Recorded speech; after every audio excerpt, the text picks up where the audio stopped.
Humanities എടുത്ത് വെച്ചാൽ humanities പൊതുവെ പഠിത്തത്തിൽ ഇത്തിരി ബാക്കൗട്ട് നിൽക്കുന്ന പിള്ളേരാണ് ഹ്യൂമാനിറ്റീസ് എടുത്ത് പഠിക്കണമെന്നുള്ളൊരു കാഴ്ചപ്പാടാണ് എല്ലാവർക്കും ഉള്ളത്. അപ്പം ഞാനത് എടുത്ത് കഴിഞ്ഞപ്പോഴത്തേക്കും ഒരിതായി. പിന്നെ എനിക്കുണ്ടായിരുന്ന ഒരു പ്രഷർ എന്ന് പറഞ്ഞിട്ടുണ്ടെങ്കിൽ ഒരു ബാക്ക്ഗ്രൗണ്ട് ഇല്ലാതെയാണ് ഞാൻ വന്നേക്കുന്നത്. എനിക്ക് എക്കണോമിക്സ് ആണ് പഠിച്ചത്. എൻ്റെ തലയിൽ മൊത്തം ഓടിക്കൊണ്ടിരിക്കുന്നത് ഗവൺമെൻറ്റിൻ്റെ സ്കീമും കാര്യങ്ങളും അതും ഇതൊക്കെയാണ്.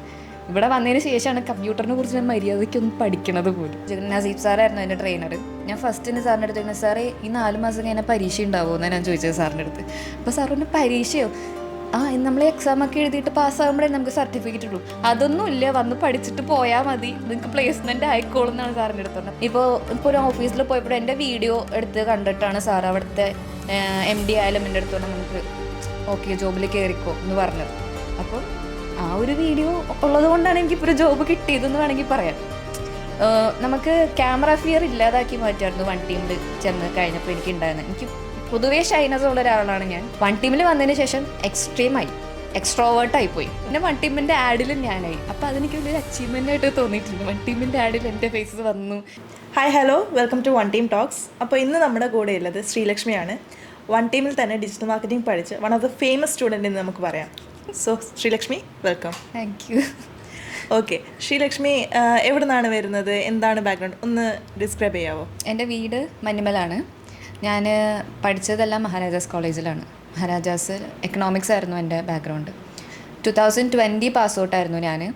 അതിനുശേഷം IT മേഖലയിൽ ജോലിയെ ചെയ്യില്ല എന്ന് തീരുമാനിച്ച ഞാൻ ഇതിലേക്ക് വന്നത് 2024 20 ടൈമിൽ ഞാൻ എൻ്റെ 10th തൊട്ടുള്ളൊരു എൻ്റെ അംബീഷനായിരുന്നു IAS ആവണം, UPSC പഠിക്കണം എന്നുള്ളത്. അപ്പം ഡിഗ്രി കഴിഞ്ഞിട്ട് നേരെ ഞാൻ അതിന് വേണ്ടിയിട്ടുള്ള പ്രിപ്പറേഷനിലായിരുന്നു. ഒരു 3 ഇയേഴ്സോളം പ്രിപ്പയർ ചെയ്തു. ഫസ്റ്റ് അറ്റംപ്റ്റ് കൊടുത്തപ്പോൾ തന്നെ ഒരു പേപ്പർ പോയി, ഒരു പേപ്പർ കിട്ടി. ഡിപ്രഷനായി കഴിഞ്ഞപ്പോഴത്തേക്കും പിന്നെ എന്തെങ്കിലും ഒരു സ്കില്ലില്ലാതെ പറ്റില്ല എന്നുള്ളൊരു സിറ്റുവേഷൻ വന്നപ്പോഴാണ് എൻ്റെ വൺ ടീമിൽ തന്നെ എൻ്റെ ചേച്ചി വർക്ക് ചെയ്യുന്നുണ്ട്. അപ്പം ചേച്ചീനെ വിളിച്ച് ഞാനിങ്ങനെ ചോദിക്കുന്നുണ്ടായിട്ട് എന്താ ചെയ്യുക, ഒരു സ്കില്ലില്ല, വീട്ടിൽ ജോബില്ല എന്നുള്ളൊരു പ്രഷറും എല്ലാം ഉണ്ട് എന്നുള്ളൊരു ഇത് വന്നപ്പോൾ ചേച്ചി പറഞ്ഞത് ഡിജിറ്റൽ മാർക്കറ്റിംഗ് പ്രിഫർ ചെയ്തത്. അപ്പോൾ വൺ ടീമിൽ വന്നതിന് ശേഷം ഒരു ബാക്ക്ഗ്രൗണ്ട് ഇല്ലാതെയാണ് ഞാൻ വന്നേക്കുന്നത്. എനിക്ക് എക്കണോമിക്സ് ആണ് പഠിച്ചത്. എൻ്റെ തലയിൽ മൊത്തം ഓടിക്കൊണ്ടിരിക്കുന്നത് ഗവൺമെൻറ്റിൻ്റെ സ്കീമും കാര്യങ്ങളും അതും ഇതൊക്കെയാണ്. ഇവിടെ വന്നതിന് ശേഷമാണ് കമ്പ്യൂട്ടറിനെ കുറിച്ച് ഞാൻ മര്യാദയ്ക്കൊന്നും പഠിക്കണത് പോലും. അപ്പം നല്ലൊരു എക്സ്പീരിയൻസ് ആയിരുന്നു വൺ ടീമിൽ ഉണ്ടായിരുന്ന ടൈം. ഓക്കെ, മഞ്ഞുമലാണ് വരുന്നത് അല്ലേ? നമ്മുടെ ഇൻസ്റ്റാഗ്രാമിൻ്റെ പേജ് നോക്കിയവർക്ക് അറിയാം, മഞ്ഞുമൽ ബോയ്സ് ഇറങ്ങിയ സമയത്ത് ഇൻസ്റ്റാഗ്രാമിൽ വൈറലായൊരു റീലുണ്ട്. ആക്ച്വലി ശ്രീലക്ഷ്മിയുടെ തന്നെ കരിയർ ടോക്ക് ആയിരുന്നു അത്. ഓക്കെ, അപ്പോൾ ആ റീലിനെ ബേസ് ചെയ്തിട്ട് എന്തെങ്കിലും എക്സ്പീരിയൻസ് ഉണ്ടായോ? ആ റീലെന്ന് പറഞ്ഞിട്ടുണ്ടെങ്കിൽ വൺ ടീമിൻ്റെ റീലിൽ അത്യാവശ്യം നല്ലപോലെ പേജിൽ റീച്ച് പോയൊരു റീലാണെന്ന് എനിക്ക് തോന്നിയിട്ടുണ്ട്. പിന്നെ ഒരുപാട് കമൻറ്റുകൾ അതിനകത്ത് ഞാൻ വായിക്കുമ്പം നല്ല രസമായിട്ടുള്ള കമൻസാണ് അതിനകത്ത് കണ്ടിട്ടുള്ളത്. അപ്പോൾ ആ റീല് പിന്നെ ഞാൻ വർക്ക് ചെയ്തുകൊണ്ടിരിക്കുന്ന ടൈമിൽ എൻ്റെ കൊളീഗ്സ് എല്ലാം വന്നിട്ട് ചോദിക്കും, ഇത് ചേച്ചിയല്ലേ, ഇതെവിടെ കണ്ടത്? പിന്നെ വൺ ടീമിൻ്റെ ആഡിലും ഞാനായി. അപ്പോൾ അതെനിക്ക് വലിയൊരു അച്ചീവ്മെൻ്റ് ആയിട്ട് തോന്നിയിട്ടുണ്ട്. വൺ ടീമിൻ്റെ ആഡിൽ എൻ്റെ ഫേസ് വന്നു എന്നുള്ളൊരിത്. അപ്പം നല്ല രസമായിരുന്നു. അത് ഞാൻ അന്ന് പ്ലേസ്ഡ് ആയിട്ട് വന്ന് അന്നത്തെ ദിവസം എടുത്ത റീലാണത്. ശ്രീലക്ഷ്മിൻ്റെ വീട്ടിൽ ആരൊക്കെയുണ്ട്? അച്ഛൻ, അമ്മ, അനിയൻ, അമ്മമ്മ. ഓക്കെ, അച്ഛനും അമ്മ എന്ത് ചെയ്യുന്നു? അച്ഛൻ പ്രൈവറ്റ് എംപ്ലോയി ആണ്, അമ്മ ഹൗസ് വൈഫാണ്. അനിയൻ ഇപ്പം ഡിഗ്രി കയറാൻ നിൽക്കണു. ഓക്കെ, ശ്രീലക്ഷ്മി +2 എന്താ പഠിച്ചിട്ടുണ്ടേ? ഞാൻ +2 ഹ്യൂമാനിറ്റീസ് ആണ് എടുത്ത് പഠിച്ചത്. അത് UPSCക്ക് പോകണം എന്നുള്ളൊരു ഇതുകൊണ്ട് 10th തൊട്ടുള്ള അംബീഷൻ ആയത് കാരണം ഹ്യൂമാനിറ്റീസ് എടുത്ത് പഠിച്ചു. അതും വീട്ടിലെതിർപ്പുള്ള തന്നെയായിരുന്നു. കാരണം എനിക്ക് 10th 98% മാർക്ക് ഉണ്ടായി. അപ്പോൾ അതിന്ന് സയൻസ് എടുക്കണം എന്നായിരുന്നു എല്ലാവർക്കും ആഗ്രഹം. എല്ലാവർക്കും നാട്ടിൽ കാണലെല്ലാം അങ്ങനെയാണ് പറയണത്. അപ്പോൾ ഹ്യൂമാനിറ്റീസ് എടുത്ത് വെച്ചാൽ ഹ്യൂമാനിറ്റീസ് പൊതുവെ പഠിത്തത്തിൽ ഇത്തിരി ബാക്കൗട്ട് നിൽക്കുന്ന പിള്ളേരാണ് ഹ്യൂമാനിറ്റീസ് എടുത്ത് പഠിക്കണമെന്നുള്ളൊരു കാഴ്ചപ്പാടാണ് എല്ലാവർക്കും ഉള്ളത്. അപ്പം ഞാനത് എടുത്ത് കഴിഞ്ഞപ്പോഴത്തേക്കും ഒരിതായി. പിന്നെ എനിക്കുണ്ടായിരുന്ന ഒരു പ്രഷർ എന്ന് പറഞ്ഞിട്ടുണ്ടെങ്കിൽ 10th തൊട്ട് ഈ ഒരു കാര്യത്തിന് വേണ്ടി മാത്രമേ ഞാൻ പഠിച്ചിട്ടുള്ളൂ. വേറൊരു ഫീൽഡിലേക്ക് ഞാൻ പോയിട്ടില്ല. അതിന് വേണ്ടിയിട്ടുള്ള പ്രിപ്പറേഷൻസും അതും ഇതൊക്കെ ആയപ്പോഴത്തേക്കും വേറെ എന്ത് ചെയ്യണം എന്നുള്ളൊരു സ്റ്റക്കായിരുന്നു എനിക്കൊരു എൻ്റെ ഒരു എക്സാം കഴിഞ്ഞതിന് ശേഷം. വേറൊരു ജോബ് കരിയറും എനിക്ക് സെലക്ട് ചെയ്യാൻ പറ്റുന്നില്ല എന്നുള്ളത്. പക്ഷേ അപ്പോഴാണ് ഈ ഡിജിറ്റൽ മാർക്കറ്റിംഗ് കൊള്ളാം, ഭാവിയിൽ അതൊരു നല്ലൊരു സ്കോപ്പുള്ളൊരു സംഭവമാണെന്ന് മനസ്സിലാക്കിയതിന് ശേഷമാണ് ഡിജിറ്റൽ മാർക്കറ്റിങ്ങിലേക്ക് ഇറങ്ങിയത് തന്നെ. ഓക്കെ. UPSCക്ക് വേണ്ടി എത്ര വർഷം സ്പെൻഡ് ചെയ്തിട്ടുണ്ടായപ്പോൾ? ഞാൻ 3.5 ഇയേഴ്സോളം UPSCക്ക് വേണ്ടിയിട്ട് പോയിട്ടുണ്ട്. ഓക്കെ. ആഫ്റ്റർ ഡിഗ്രിയാണ് UPSC നോക്കിയത്. സോ ഡിഗ്രി എവിടെയായിരുന്നു? ഡിഗ്രി മഹാരാജാസിൽ. മഹാരാജാസ്. എക്കണോമിക്സ് ആണ് പഠിച്ചത്. മഹാരാജാസ് നമുക്ക് എല്ലാവർക്കും കേൾക്കുമ്പോൾ തന്നെ അറിയാം എങ്ങനെയായിരിക്കും എന്നുള്ളത്. സോ ശ്രീലക്ഷ്മി എങ്ങനെയായിരുന്നു കോളേജിൽ? മഹാരാജാസിൽ ആദ്യത്തെ 2 സെമിസ്റ്ററൊക്കെ കുഴപ്പമുണ്ടായില്ല, പാവമായിരുന്നു. ആർക്കാണ് കുഴപ്പമില്ലാത്തത്? അപ്പോൾ ആദ്യത്തെ 2 സെമിസ്റ്റർ ഏകദേശമൊക്കെ ഓടിപ്പോയി. അത് നമുക്ക് അറിയില്ലല്ലോ, ഫസ്റ്റ് സെമ്മം എന്നൊക്കെ പറയുമ്പോഴത്തേക്ക് മഹാരാജാസിനെ കുറച്ച് അങ്ങോട്ട് പഠിച്ചിട്ടില്ല, പിന്നെ അങ്ങോട്ട് തനി അലമ്പായിരുന്നു. 3 വർഷം അങ്ങനെ കടന്നുപോയി. ശേഷം ഡിഗ്രി കഴിഞ്ഞതിന് ശേഷം ഡയറക്റ്റ് UPSC എടുക്കുകയാണ് ഇത്? ഡയറക്റ്റ് അതിന് വേണ്ടിയിട്ട് ട്രിവാൻഡ്രത്തായിരുന്നു എൻ്റെ പ്രിപ്പറേഷനും കാര്യങ്ങളെല്ലാം ഉണ്ടായിരുന്നത്. അതിന് അവിടെ പ്രിപ്പയർ ചെയ്തു. പിന്നെ അതിന് ശേഷം ഇങ്ങോട്ടേക്ക് വന്നതിന് ശേഷവും ഞാൻ വീട്ടിലിരുന്ന് പ്രിപ്പയർ ചെയ്തു. 1 ഇയറോളം അങ്ങനെയും പോയി. അതിന് ശേഷമാണ് ഇങ്ങനെ ഒരു വീട്ടിൽ തന്നെ നമ്മൾ ഇരിക്കുമ്പോൾ ഒരു ഡിപ്രസ്ഡ് ഫേസും അതും ഇതൊക്കെ ആയപ്പോഴാണ് ഇതിലേക്ക് വേറൊരു സ്കില്ല് വേണം എന്ന് ഞാൻ തീരുമാനിച്ചത്. ഓക്കെ. UPSC പഠിക്കുന്ന സമയത്തുള്ള ഒരു ലൈഫ് സ്റ്റൈൽ ഒന്ന് ഡിസ്ക്രൈബ് ചെയ്യാമോ? UPSC പഠിക്കുന്ന ടൈം എന്ന് പറഞ്ഞാൽ ഒരു ഡേ 24 hours ആണെങ്കിൽ 13 hours ഫുൾ ടൈം ബുക്കിൻ്റെ അകത്താണ്. ഞാനൊരു രാവിലെ ഒരു 5 മണിക്ക് എണീക്കുക. ഞങ്ങളുടെ റുട്ടീൻ സ്റ്റാർട്ട് ചെയ്യുന്നത് 5 AM ടു രാത്രി ഒരു 11 മണി. അത്രയും നേരം ഫുൾ പുസ്തകപ്പുഴുക്കൾ എന്നൊക്കെ പറയില്ലേ, അതേപോലെയായിരുന്നു. ബുക്കിൽ നിന്ന് പോവുക, ഭക്ഷണം കഴിക്കാൻ എണീക്കുക, വീണ്ടും ബുക്കിലേക്ക് പോവുക, ഭക്ഷണം കഴിക്കാൻ എണീക്കുക, അങ്ങനെ ഒരു റൊട്ടീനായിരുന്നു. അപ്പോൾ അത് കുറേയൊക്കെ കഴിയുമ്പോഴത്തേക്കും നമുക്ക് മടുക്കും എന്നുള്ളൊരു സിറ്റുവേഷൻ എത്തും. അപ്പം അത് ഇത്തിരി റഫ് ആൻഡ് ടഫ് സിറ്റുവേഷൻസ് ആയിരുന്നു ആ ഒരു ടൈം പീരീഡ് എന്ന് പറയുന്നത്. ഓക്കെ. അപ്പോൾ UPSCക്ക് ഇത്രയും കാലം പ്രിപ്പയർ ചെയ്തു, ഭയങ്കര സ്ട്രിക്റ്റ് ആയിട്ടുള്ള ലൈഫ് സ്റ്റൈല് പോയി. ഓക്കെ. അപ്പോൾ അങ്ങനെയുള്ള സിറ്റുവേഷനിൽ നിന്ന് പിന്നെ തിരിച്ച് വീട്ടിലേക്ക് പോകുന്നു.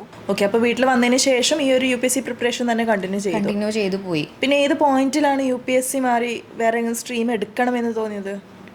ഒരു കാര്യം, ഏജ് പോയിക്കൊണ്ടിരിക്കുകയാണ്. അപ്പോൾ നമ്മുടെ മെൻറ്റേഴ്സ് തന്നെ നമ്മുടെ അടുത്ത് പറഞ്ഞിട്ടുണ്ട്, പ്ലാൻ A മാത്രം ഇരിക്കരുത്, ഒരു പ്ലാൻ Bയും കൂടെ നമുക്ക് വേണം എന്നുള്ളത്. അപ്പം നേരത്തെ തന്നെ ഞാൻ പറഞ്ഞിട്ടുണ്ടായിരുന്നു, എങ്ങനെ പോകണമെന്നൊരു എത്തും പിടിയും ഇല്ലാത്തൊരവസ്ഥയായിരുന്നു എനിക്ക്. കാരണം എനിക്ക് വേറൊരു സ്കില്ലും അറിയത്തില്ല എന്നുള്ളൊരവസ്ഥ. അപ്പം എക്സാം കഴിഞ്ഞ് കഴിഞ്ഞപ്പോഴാണ് കൂടുതലും ഞാൻ ഇതിനെക്കുറിച്ച്, എൻ്റെ ഫ്യൂച്ചറിനെ കുറിച്ച് ഇത്തിരി കൂടി ക്യൂരിയസ് ആയിട്ട് ചിന്തിക്കാൻ തുടങ്ങിയത്. കാരണം എക്സാം പോയതെന്ന് പറഞ്ഞാൽ എനിക്ക് ആകെ 2 മാർക്കിൻ്റെ ഡിഫറൻസിലാണ് എൻ്റെ എക്സാമിൽ ഞാൻ പൊട്ടിപ്പോയതെന്ന് പറയാം. അപ്പം അത് കഴിഞ്ഞ് കഴിഞ്ഞപ്പോഴത്തേക്കും വീണ്ടും ഞാൻ പ്രിപ്പയർ ചെയ്ത് തുടങ്ങിയിരുന്നെങ്കിലും നെക്സ്റ്റ് ഇയർ അറ്റംപ്റ്റ് ചെയ്യാമെന്ന് പറഞ്ഞ് പ്രിപ്പയർ ചെയ്ത് തുടങ്ങിയപ്പോഴും മനസ്സിലുള്ളത് ഇനി എന്താവും, ഇനി അടുത്ത വർഷവും കിട്ടിയില്ല എന്നുണ്ടെങ്കിൽ എന്ത് ചെയ്യും എന്നറിയില്ല. അപ്പോഴാണ് ഇങ്ങനൊരു വേറൊരെണ്ണം കൂടെ വേണം, എന്തെങ്കിലും പഠിച്ചിരിക്കണം, അല്ലെങ്കിൽ ഇത് ശരിയാവില്ല, ഒരു ജോബ് എനിക്ക് വേണം, എൻ്റെ സ്വന്തമായിട്ടൊരു ഇൻഡിപെൻഡൻറ്റ് വുമൺ ആവണം എന്ന് വിചാരിച്ചിട്ടാണ് വേറൊരു സ്കില്ല് എടുക്കുന്നതും ആ ഒരു രീതിയിലേക്ക് വരുന്നതും എല്ലാം. അപ്പോൾ ഈ ഡിജിറ്റൽ മാർക്കറ്റിംഗ് എന്ന് പറയുന്നത് ഏറ്റവും നല്ലൊരു ഓപ്പർച്യൂണിറ്റി ആണെന്ന് എനിക്ക് തോന്നി. ഓക്കെ. അപ്പോൾ UPSCക്ക് പോയിക്കൊണ്ടിരുന്ന ഒരു കുട്ടി, വീട്ടുകാരുടെ കാഴ്ചപ്പാടിൽ UPSC മാത്രമായിട്ട് ചിന്തിച്ചുകൊണ്ടിരുന്ന ഒരാൾ പെട്ടെന്ന് അത് മാറി IT സെക്ടറായ ഒരു ഡിജിറ്റൽ മാർക്കറ്റിംഗ് എന്ന് പറഞ്ഞ സമയത്ത് വീട്ടുകാരുടെ അഭിപ്രായം എന്തായിരുന്നു? എങ്ങനെ അവർ റിയാക്ട് ചെയ്ത് ഈ ഒരു ഡിസിഷനോട്? വീട്ടിലൊട്ടും താല്പര്യമില്ലാത്ത കാര്യമാണ് ഈ ഒരു സെക്ടർ എന്നുള്ളത്. കാരണം എല്ലാവരും അങ്ങനെ ഒരു രീതിയിൽ പോകണം എന്നുള്ളൊരു രീതിയിൽ, അച്ഛനായാലും അമ്മയായാലും. ഇപ്പം എനിക്ക് ജോബ് കിട്ടി എന്ന് പറഞ്ഞതിനെപ്പോഴും അവരുടെ എക്സ്പ്രഷൻ എന്ന് പറയുന്നത് അങ്ങനെ എനിക്ക് ഒരു എക്സൈറ്റ്മെൻറ്റ് എനിക്ക് ഫീൽ ചെയ്തിട്ടുണ്ടായിരുന്നില്ല എനിക്ക് ജോബ് കിട്ടിയെന്ന് പറഞ്ഞപ്പോൾ. കാരണം അവരുടെ മനസ്സിൽ ഇപ്പോഴും ആ ഒരു സ്ട്രീമാണ് കിടക്കുന്നത്, UPSC വേണം എന്നുള്ള സ്ട്രീമാണ് കിടക്കുന്നത്. പക്ഷേ ഇതിലേക്ക് ഇറങ്ങി കഴിഞ്ഞപ്പോഴത്തേക്കും ചെയ്യുന്ന വീഡിയോസ് കണ്ടു തുടങ്ങിയപ്പോഴത്തേക്കും നല്ല റീച്ച് പോകുന്നുണ്ട്, അല്ലെങ്കിൽ എൻ്റെ മോളെ പുറത്തിറങ്ങുമ്പോഴത്തേക്ക് 2 പേര് അറിയുന്നുണ്ടെന്ന് കണ്ടു തുടങ്ങിയപ്പോഴത്തേക്ക് അവർക്കും കുറച്ചൊക്കെ ഇഷ്ടങ്ങളൊക്കെ വന്നു തുടങ്ങി. ഓക്കെ. ശ്രീലക്ഷ്മി എന്ന് വെച്ചാൽ സോഷ്യൽ മീഡിയയിലൊന്നും അധികം ആക്റ്റീവ് അല്ലാത്ത ഒരാളായിരുന്നു അല്ലേ? ഫോട്ടോസ് പോലും അങ്ങനെ പോസ്റ്റ് ചെയ്യാറില്ല. അതിനുശേഷം ഫോട്ടോസും അങ്ങനെ ഒരു ആക്റ്റീവ്നെസ്സും ഒന്നും ഈ ഒരു സോഷ്യൽ മീഡിയയിൽ കാണിക്കാതെ പെട്ടെന്ന് ഒരു ഭയങ്കരമായിട്ടൊരു ചേഞ്ച്, അതായത് വീഡിയോസൊക്കെ കാണിക്കാൻ തുടങ്ങി, വീഡിയോസൊക്കെ പോസ്റ്റ് ചെയ്യാൻ തുടങ്ങി, 4 ആൾക്കാർ അറിയാൻ തുടങ്ങി. അപ്പോൾ ആ ഒരു ചേഞ്ച് എങ്ങനെ അഡാപ്റ്റ് ചെയ്തു? അതിന് ഏറ്റവും കൂടുതലും താങ്ക്സ് പറയേണ്ട വൺ ടീമിൻ്റെ അടുത്താണ്. കാരണം എന്താണെന്ന് വെച്ചാൽ ഞാൻ ഫസ്റ്റ് തന്നെ സാറിൻ്റെ അടുത്ത് വന്നിട്ട് ചോദിക്കുന്നത്, നസീബ് സാറായിരുന്നു എൻ്റെ ട്രെയിനർ. ഞാൻ ഫസ്റ്റ് തന്നെ സാറിൻ്റെ അടുത്ത് ചോദിക്കുന്നത്, സാറേ ഈ 4 മാസം കഴിഞ്ഞാൽ പരീക്ഷ ഉണ്ടാവുമോ എന്നാണ് ഞാൻ ചോദിച്ചത് സാറിൻ്റെ അടുത്ത്. അപ്പോൾ സാർ പറഞ്ഞു, പരീക്ഷയോ?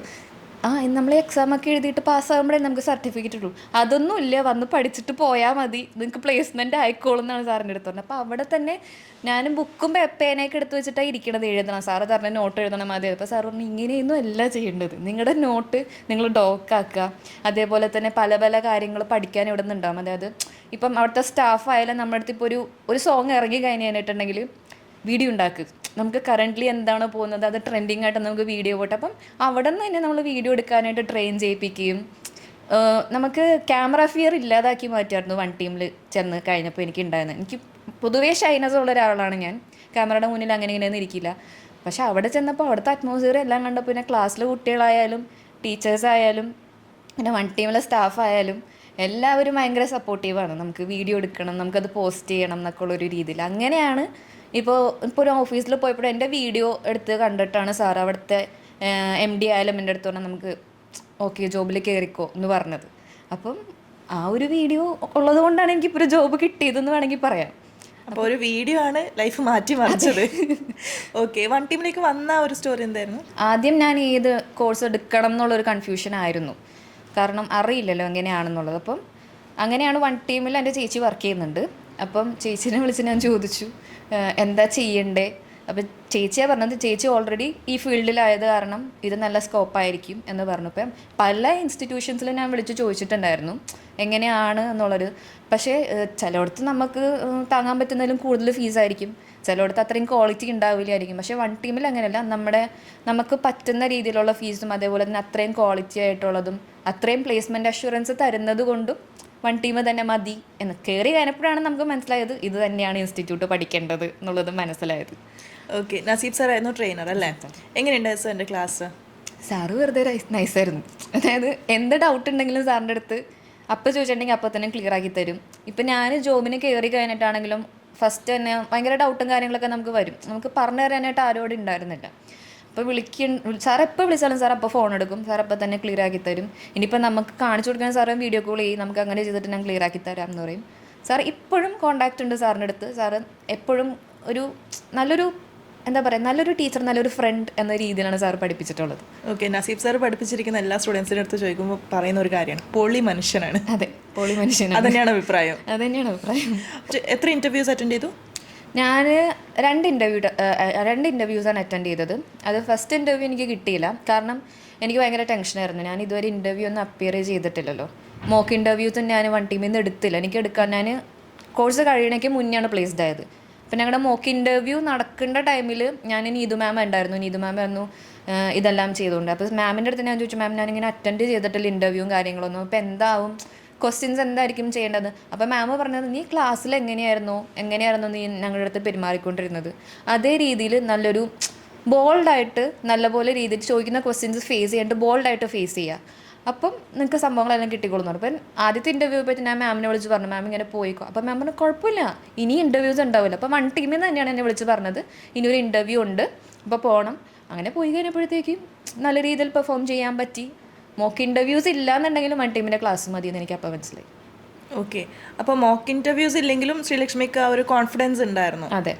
Okay, fine. അപ്പോൾ ശ്രീലക്ഷ്മിക്ക് തന്നെ ഈ കോൺഫിഡൻസ് വരാൻ കാരണം ഐ തിങ്ക് UPSCക്ക് പ്രിപ്പയർ ചെയ്തുകൊണ്ടിരിക്കുന്നുണ്ട്, അതും കാരണമാണോ? അല്ല, UPSC മാത്രമേ ഞാൻ വിചാരിക്കില്ല. കാരണം ഞാൻ നേരത്തെ പറഞ്ഞിട്ടുണ്ടായിരുന്നു എനിക്ക് ഇത്തിരി ഷൈനസ് കൂടുതലുള്ള ആളാണ്. ഞാൻ അങ്ങനെ ഇങ്ങനെയൊന്നും ആരുടെ മുമ്പിൽ അങ്ങനെ പറയത്തില്ല, ഇത്തിരി ഇൻട്രോവേർട്ടാണെന്ന് വേണമെങ്കിൽ പറയാം. പക്ഷേ വൺ ടീമിൽ വന്നതിന് ശേഷം എക്സ്ട്രോവേർട്ടായി പോയി. ഓക്കെ, അങ്ങനെയാണ് എനിക്ക് പറയാം.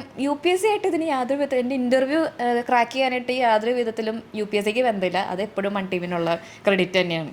സോ നിങ്ങൾ ക്ലാസ്സിൽ എത്ര പേരുണ്ടായിരുന്നു? സ്ട്രെങ്ത് എത്രയായിരുന്നു? ഞങ്ങളൊരു 13 ഉണ്ടായിരുന്നു. 30. എല്ലാവരും പ്ലേസ്ഡ് ആയോ? എല്ലാവരും പ്ലേസ്ഡ്. ഓക്കെ, എല്ലാവരും പ്ലേസ്ഡ് ആയിട്ടുണ്ട്. സോ ഇപ്പോഴും എല്ലാവരുമായിട്ട് കോൺടാക്ട് വെക്കാറുണ്ട്? എല്ലാവരും കോൺടാക്റ്റ് ഉണ്ട്. എല്ലാവരും അവരവരുടെ ഓഫീസ് അറ്റ്മോസ്ഫിയറും കാര്യങ്ങളൊക്കെ നമ്മളടുത്ത് കോൺടാക്ട് ചെയ്തിട്ട് പറയാറുണ്ട്. നൈസാണ്. വൺ ടീമിൽ വന്നിട്ട് കിട്ടിയ ഒരു എക്സ്പീരിയൻസും കൊണ്ടാണ് ഇപ്പോഴും ഇങ്ങനെ ഇതിൽ ഈ ഒരു ഡിജിറ്റൽ മാർക്കറ്റിംഗ് സ്ട്രീമിൽ സർവൈവ് ചെയ്ത് പോകാൻ പറ്റുന്നത് എന്നെല്ലാവരും പറയാറുണ്ട്. ഓക്കെ, അപ്പോൾ ശ്രീലക്ഷ്മി ഇൻ്റർവ്യൂസ് ഒക്കെ അറ്റൻഡ് ചെയ്ത് ഒരു കമ്പനിയിൽ കയറി. എന്തായിരുന്നു ഡെസിഗ്നേഷൻ? എന്തായിരുന്നു? എനിക്ക് ഡിജിറ്റൽ മാർക്കറ്റിംഗ് എക്സിക്യൂട്ടീവ് ആയിരുന്നു. ഡിജിറ്റൽ മാർക്കറ്റിംഗ് എക്സിക്യൂട്ടീവ് ആയിട്ട് തന്നെ, ഇന്റേൺ ആയിരുന്നില്ല, എക്സിക്യൂട്ടീവ് ആയിട്ട് തന്നെ കയറി. സോ എങ്ങനെയുണ്ട് ലൈക്ക് പഠിക്കുമ്പോൾ നമ്മൾ കുറച്ച് കാര്യങ്ങൾ പഠിക്കും, പക്ഷേ നമ്മളതൊരു വർക്കിലേക്ക് വരുന്ന സമയത്ത് work culture is entirely different, right? അപ്പോൾ എങ്ങനെയാണ് അത് ആ ഒരു ഡിഫറൻസ് ഹാൻഡിൽ ചെയ്യാൻ പറ്റിയത്? എൻ്റെ ഫസ്റ്റ് ഓഫീസ് എക്സ്പീരിയൻസ് ആയിരുന്നു.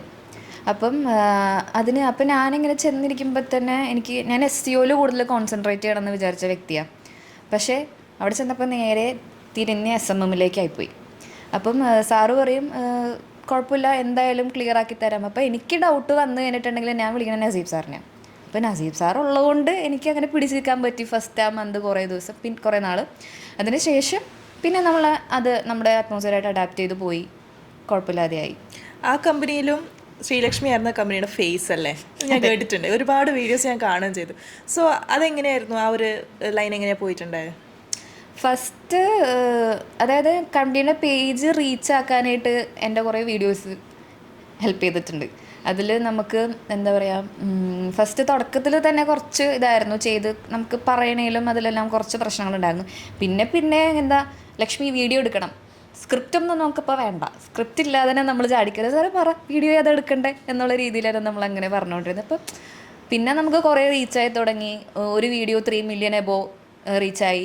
പിന്നെ പുറത്തിറങ്ങി കഴിഞ്ഞപ്പോഴത്തേക്ക് ആൾക്കാർ എവിടെയോ കണ്ടിട്ടുണ്ടല്ലോ എന്നുള്ള രീതിയിലേക്കുള്ള ടോക്കായി. അപ്പം ഞാൻ പറയും അങ്ങനെ കാണാൻ വഴിയില്ല, ഏതൊരു വീഡിയോയിൽ ഇങ്ങനെ കണ്ടിട്ട്. അപ്പം ഞാൻ പറഞ്ഞു ഇന്ന വീഡിയോ ആണ് എന്നുള്ള രീതിയിൽ പിന്നെ ആളുകൾ റെക്കഗ്നൈസ് ചെയ്യാൻ തുടങ്ങി പുറത്തിറങ്ങി കഴിഞ്ഞപ്പോൾ.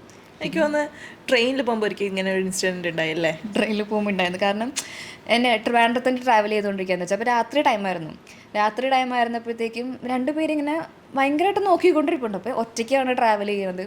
അപ്പം ഞാൻ ആലോചിക്കേണ്ടത് ദൈവം വല്ല കിട്ടാപ്പറാണോ അല്ലെങ്കിൽ പിടിച്ചോണ്ടും പോകുമോ എന്നൊക്കെയാണ് എൻ്റെ മനസ്സിലുള്ള ചിന്തകൾ. പെട്ടെന്ന് വന്നിട്ട് എൻ്റെ അടുത്ത് ചോദിച്ചു ഇവിടെ കണ്ടു നല്ല പരിചയം ഉണ്ടല്ലോ. അപ്പം ഞാൻ പറഞ്ഞു ഇല്ല, എന്നെ കാണാൻ വഴി ഉണ്ടാവില്ല എന്ന് ഞാൻ പറഞ്ഞത്. അപ്പം ഇല്ല, ഞാൻ ഒരു വീഡിയോയിൽ കണ്ടിട്ടുണ്ട് തന്നെ, ഇല്ലേ ഒരു ഐ ലവ് യൂട്യൂബ് എന്നൊക്കെ പറയുന്ന ഒരു വീഡിയോയിൽ കണ്ടിട്ടുണ്ട്. അപ്പം ഞാൻ പറഞ്ഞു അത് ഞാൻ തന്നെയാണ്.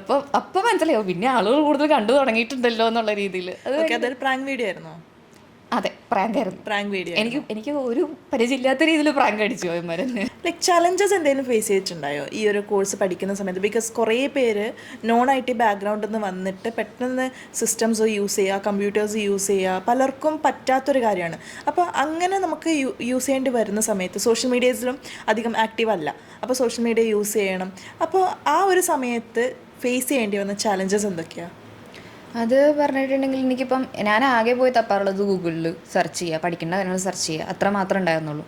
ഒരു വേർഡ് ഓപ്പൺ ആക്കിയിട്ട് അതിനകത്ത് ടൈപ്പ് ചെയ്യുമ്പോൾ എന്തൊക്കെ ചേഞ്ച് ചെയ്യണമെന്ന് പോലും അറിയാൻ പാടില്ലാത്തൊരു ആളായിരുന്നു ഞാൻ. പക്ഷേ അവിടെ നിന്ന് വൺ ടീമിൽ നിന്ന് കിട്ടിയ ട്രെയിനിങ് എന്ന് പറയുന്നത് അത്രയും ക്വാളിറ്റി ഉള്ളതായിരുന്നു. കാരണം നമുക്ക് എനിക്കിത് ചെയ്യാൻ പറ്റുന്നില്ല സാറേ, ആ ഒരു വ്യക്തി ചെയ്യാൻ പറ്റുന്നില്ല എന്ന് പറഞ്ഞൊരു വ്യക്തിനെ കൊണ്ട് ഒരു വെബ്സൈറ്റ് ഉണ്ടാക്കിക്കണം എന്നുണ്ടെങ്കിൽ അത് എൻ്റെ ട്രെയിനറിൻ്റെ, അതായത് നസീഫ് സാറിൻ്റെ അത്രയും വലിയൊരു സപ്പോർട്ട് കൊണ്ടാണ് ചെയ്തത്. അപ്പം അതൊക്കെ പഠിച്ചെടുത്തത് വൺ ടീം ഉള്ളതാണ്.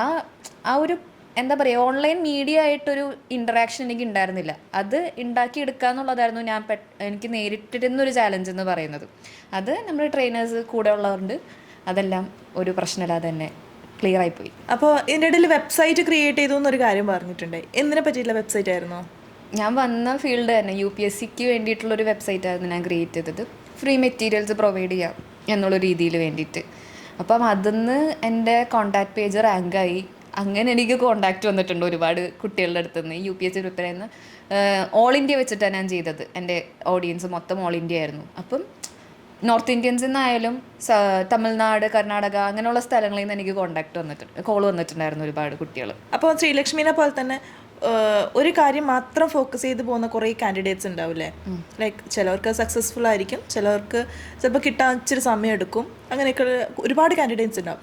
അപ്പോൾ അവരുടെ അടുത്ത് ശ്രീലക്ഷ്മിക്ക് പറയാനുള്ള ഒരു അഡ്വൈസ് എന്തായിരിക്കും? ഒരിക്കലും പ്ലാൻ A മാത്രം വെച്ചുകൊണ്ട് മുമ്പോട്ട് പോകരുത്, പണി കിട്ടും. പ്ലാൻ Bയും കൂടെ വേണം. അപ്പം പ്ലാൻ B ചൂസ് ചെയ്യുമ്പോൾ എപ്പോഴും നമുക്ക് സ്കോപ്പ് ഉള്ളതും അതേപോലെ തന്നെ നമുക്ക് ചെയ്യാൻ പറ്റുന്ന ഉറപ്പുള്ളതുമായിട്ടുള്ള കാര്യങ്ങൾ വേണം തിരഞ്ഞെടുക്കാൻ വേണ്ടിയിട്ട്. ഓക്കെ, അപ്പോൾ ശ്രീലക്ഷ്മി തിരഞ്ഞെടുത്തിരിക്കുന്ന ഈ ഒരു ഡിജിറ്റൽ മാർക്കറ്റിംഗ് ഒരു റൈറ്റ് ചോയ്സ് ആയിരുന്നു. അതെ, റൈറ്റ് ചോയ്സ് ആയിരുന്നു. അതുകൊണ്ടാണ് എനിക്കിപ്പോഴും ഇതേപോലെ ക്യാമറയുടെ മുമ്പിൽ നിന്നിരുന്ന് ഒന്ന് സംസാരിക്കാനായിട്ടുള്ള ഒരു കോൺഫിഡൻസ് കിട്ടിയത് ഈ ഒരു ഫീൽഡിൽ വന്നതിന് ശേഷം. ഓക്കെ, അപ്പോൾ പഴയ ശ്രീലക്ഷ്മിനാണ് ഇഷ്ടം, പുതിയ ശ്രീലക്ഷ്മിനാണ് ഇഷ്ടം എന്ന് ആരെങ്കിലും ചോദിച്ചാൽ ഞാൻ എന്ത് പറയും? പുതിയതായെന്ന് ഞാൻ പറയുള്ളൂ. പുതിയ ശ്രീലക്ഷ്മിനാണ് ഇഷ്ടം. ഓക്കെ, ഇൻട്രോവേർട്ടിൽ നിന്ന് എക്സ്ട്രോവേർട്ടിലേക്ക് ചേഞ്ച് ആയി. Double extrovert. അതെ. അപ്പോൾ ശ്രീലക്ഷ്മീൻ്റെ അടുത്ത് എനിക്കൊരു ചോദ്യം ചോദിക്കാനുണ്ട്. ഡിജിറ്റൽ മാർക്കറ്റിംഗ് പഠിച്ചു അല്ലേ? ഒരുപാട് സ്റ്റുഡൻസ് ഡിജിറ്റൽ മാർക്കറ്റിംഗ് പഠിച്ചു പോകുന്നുണ്ട്. ചിലർ പ്ലേസ്ഡ് ആവുന്നുണ്ട്, ചിലർ സ്വന്തമായി ബിസിനസ് സ്റ്റാർട്ട് ചെയ്യുന്നുണ്ട്, ചിലർ ഫ്രീലാൻസ് ആയിട്ടും ചെയ്യുന്നുണ്ട്. അപ്പോൾ ആസ് എ ഡിജിറ്റൽ മാർക്കറ്റർ ശ്രീലക്ഷ്മിക്ക് തോന്നുന്നത് ഒരു ഡിജിറ്റൽ മാർക്കറ്ററിന് വേണ്ട സ്കിൽസ് എന്തൊക്കെയായിരിക്കും? ഒരുപാട് ട്രെൻഡ്സാണ് നമുക്ക് വന്നുകൊണ്ടിരിക്കുന്നത് അല്ലേ? അപ്പം ഏതിലാണ് ആളുകൾ സ്റ്റിക്ക് ചെയ്ത് നിൽക്കുന്നതെന്ന് നമുക്ക് പറയാൻ പറ്റില്ല. അപ്പോൾ ഏതിലാണോ കൂടുതലും സ്റ്റിക്ക് ചെയ്യുന്നത് അതിനനുസരിച്ചാണെങ്കിൽ ഇപ്പം ഒരു ബിസിനസ് തുടങ്ങുന്ന ആളായാലും ഏതിലായിരിക്കണം കൂടുതൽ കോൺസെൻട്രേറ്റ് ചെയ്യേണ്ടതെന്ന് വളരെ നല്ലപോലെ മനസ്സിലാക്കിയിട്ട് വേണം എന്ത് കാര്യവും ചെയ്യാൻ വേണ്ടിയിട്ട്. അപ്പോൾ ഓഡിയൻസ് ആരാണ്, അതേപോലെ അവരതിൽ ഇൻട്രസ്റ്റഡ് ആണോ എന്നെല്ലാം അതിനെക്കുറിച്ച് ഡീറ്റെയിൽ ആയിട്ട് പഠിച്ചതിന് ശേഷം നമ്മൾ എന്തും ചെയ്യുമ്പോഴായിരിക്കും അതിനൊരു സക്സസ് ഉണ്ടാവുക എന്നുള്ളത്. അപ്പം ഏറ്റവും വലിയൊരു സ്കില്ല് വേണ്ടതെന്ന് വെച്ചിട്ടുണ്ടെങ്കിൽ എന്താണ് ആളുകൾക്ക് ആവശ്യം എന്നുള്ളത് ഒരു ഡിജിറ്റൽ മാർക്കറ്റർ അറിഞ്ഞിരിക്കണം, എന്നിട്ടായിരിക്കണം ചെയ്യേണ്ടത്. അപ്പോൾ ശ്രീലക്ഷ്മി ഇപ്പോൾ വർക്ക് ചെയ്യുന്നത് ഇൻഫോ പാർക്കിൻ്റെ അടുത്തുള്ള ഒരു ഏജൻസിയിൽ ഡിജിറ്റൽ മാർക്കറ്റിംഗ് എക്സിക്യൂട്ടീവ് ആയിട്ടാണ് അല്ലേ? ഓക്കെ. അപ്പോൾ thank you Sreelakshmi for coming. Thank you so much. അപ്പോൾ ശ്രീലക്ഷ്മിയുടെ ഒരു ലൈഫ് സ്റ്റോറി ചിലർക്കെങ്കിലും ഇൻസ്പിറേഷനായി തോന്നിയിട്ടുണ്ടാവും അല്ലേ? അപ്പോൾ ഇതുപോലെയുള്ള ഇൻസ്പിറേഷണൽ സ്റ്റോറീസ് നമുക്ക് വീണ്ടും കാണാം. Thank you.